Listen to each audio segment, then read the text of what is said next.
अब से आपके नए आए अध्यक्ष विक्रम का ईमानदारी से पालन करना चाहिए।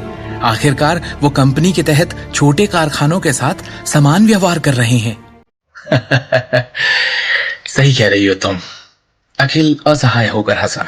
वैसे भी हमारे परिवार के दिन धीरे धीरे बेहतर होने वाले हैं। और तभी दृष्टि के चेहरे पर भी एक संतुष्टि भरी मुस्कान दिखाई दी।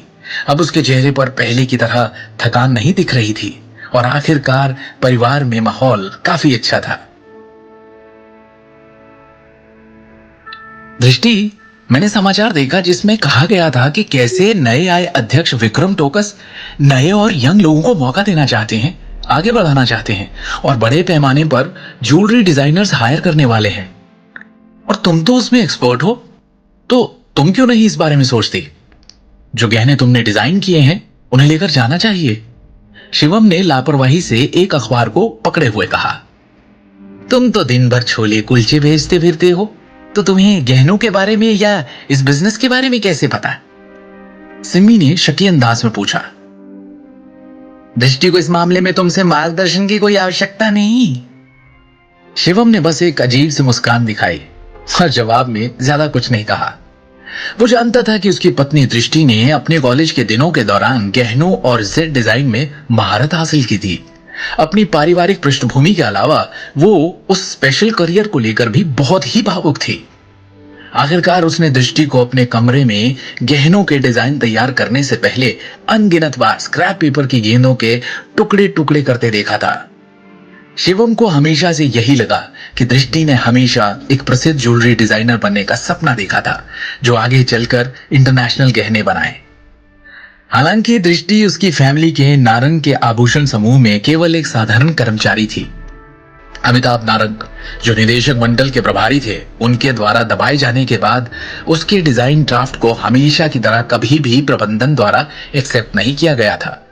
इसलिए शिवम ने विक्रम को उपहार के रूप में जीवन भर का अवसर देकर दृष्टि की उस इच्छा को पूरा करने का निर्देश दिया था। दृष्टि ने बुदबुदाया। जैसे ही शिवम के सुझाव ने उसका ध्यान खींचा, शिवम के हाथ से अखबार लेते हुए उसने भर्ती में दिलचस्पी दिखाने से पहले कुछ समय के लिए इसे गंभीरता से पढ़ना शुरू किया। शिवम का सुझाव बुरा नहीं है, मैं एक बार जरूर तय करना चाहूंगी, दृष्टि ने कहा। Jewellery design. लंबे समय तक इस क्षेत्र में अध्ययन करने के बाद हमारी बेटी पहले से ही एक विश्व स्तरीय ज्वेलरी डिजाइनर बन जाती, अगर उसे कंपनी में इतने सालों से बहिष्कृत नहीं किया गया होता। सिमी ने गर्व से कहा, बेटा तुझे जो करना है कर, मेरा आशीर्वाद तेरे साथ है। आज तक भाई साहब और अजीत के नीचे दबकर खड़े रहना पड़ता था। उनका समर्थन करने के अलावा और कोई चारा नहीं था। व्यवहारिक तौर पर कुछ और कर नहीं सकते थे। अब उन दोनों के पिक्चर से बाहर जाते ही और कंपनी के विभागों में सत्ता में फेरबदल, इस मौके का फायदा उठाने में कोई हर्ज नहीं। मैं समझती हूं, दृष्टि ने कहा, क्योंकि वो पहले से ही खुद को इस मौके को आजमाने के लिए मना चुकी थी। शिवम ने खाने का निवाला मुंह में रखते हुए कहा, दृष्टि, क्या तुम्हारे पास पहले से कोई अच्छा आइडिया है? अगर नहीं तो मेरे मन में सच में एक ज्वेलरी डिजाइन का आइडिया है। तुम ये भी जानते हो कि गहने और जेड कैसे डिजाइन किए जाते हैं? दृष्टि ने आश्चर्य से पूछा। शिवम ने मुस्कुराते हुए जवाब दिया, ये मेरे बचपन के दिनों में मेरा शौक हुआ करता था। वैसे मुझे इस बात का हमेशा से अफसोस हुआ है कि मुझे इसके बारे में और जानने का मौका नहीं मिला। शिवम ने सच में अतीत के दिनों में अपने गुरु से गहनों और जेड के बारे में बहुत सी बातें सीखी थी।